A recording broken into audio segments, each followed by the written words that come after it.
Hai, Assalamualaikum. Okey, di video kali ni saya nak share setup yang terakhir iaitu setup hybrid part 2 yang merangkumi combination of support and resistance, supply and demand dan confluence of trend line. Selain dari setup continuation, setup ini juga adalah setup favorite saya. So, jom kita start. Setup ni, korang wajib hafal formula dulu. Formula dia tak susah, senang je. Price break at the second trend line and your entry at the third trend line. Okay? Dan untuk confirmation, korang kena switch ke time frame besar untuk lihat adakah price sudah buat reversal movement. Contoh dekat sini. Price buat hybrid kat dalam time frame H4, then dekat time frame daily, price buat reversal atau supply demand zone atau bearish or bullish engulfing macam tu. Okey, sebagai contoh, korang tengok ni, entry dia betul-betul dekat reversal. So make sure bila korang jumpa hybrid ni, switch ke time frame yang lebih besar untuk double confirm sebelum nak entry. Okay, so dia macam ni. Alright, sorry lah lain macam sikit saya lukis ni. Tapi it's okay asalkan korang faham. Okay, tengok. Price tengah uptrend. And suddenly, price break trend line. Tapi make sure yang break trend line ni adalah dari trend line yang kedua. Atas pun kita lukis trend line, bawah pun kita lukis trend line. Dia macam tu. Okay, sebelum tu make sure price dari trend line yang kedua ni dia tidak break ataupun sentuh danger zone dekat sini. And then price datang semula dekat sini. Tapi alright, masa kat sinilah kita cari mungkin price ada buat drop base drop, mungkin dia ada buat double maru ke, atau kadang-kadang dia ada buat QML dekat sini. Masa time tu lah kita boleh entry. Okay, so jom kita tengok dekat dalam chart macam mana. Okay, so kita nampak price break the trend line. Tengok trend line yang kedua. Tengok price break the trend line yang kedua.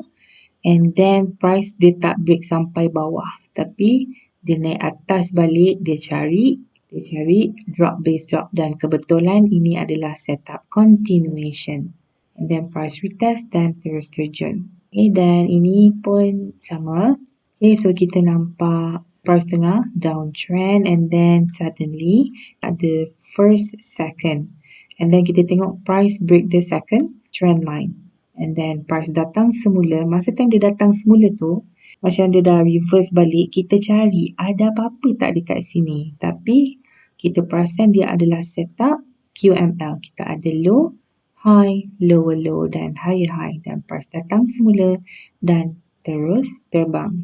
Okay, make sure masa time dia naik ni, dia tak sentuh danger zone. Contoh seterusnya, price tengah buat downtrend and then suddenly price break the second trend line.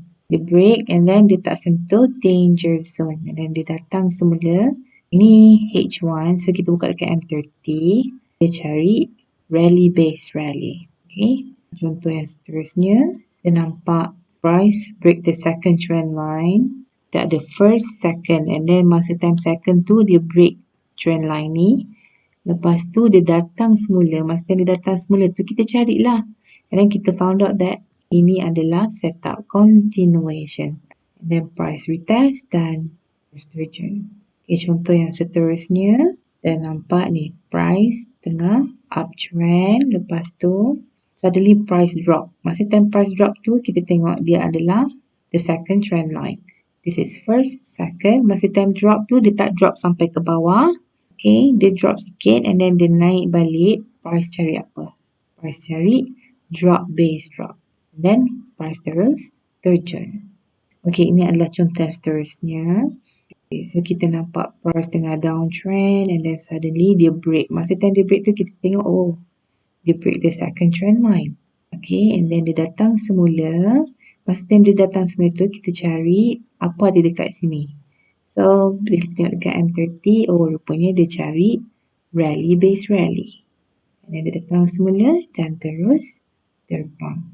Okay, contoh yang seterusnya, price tengah uptrend. Suddenly dia break.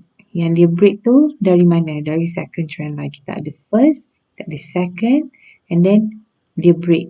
Dia break tak sampai bawah. Dia naik atas balik. And then dia retest dekat ada drop base drop, and then rupanya dekat sebelah kiri lagi kita nampak setup QML. Kita ada high, low, higher high, lower low. Price datang balik dan terus terjun. Alright, dan ini pun sama. So kita nampak price suddenly break the second trend line. Tengok trend line yang kedua dia break. And then dia naik balik, dia mencari sesuatu dekat sini. So kita tandakan awal-awal trend line. And then kita cari entry point dekat time frame kecil. Ada apa? Okay. So ini time frame kecil. Dia ambil dekat drop base drop. Okay. And then dia terus terjun. Okay. Saya rasa itu saja, tak susah pun, senang je, tak complicated macam hybrid yang pertama. Hybrid yang pertama adalah basic saja untuk saya perkenalkan setup hybrid ni. So, kalau jumpa setup macam ni, jangan bagi can lah, just entry. Tapi make sure tengok dekat time frame besar, dia ada tak buat reversal.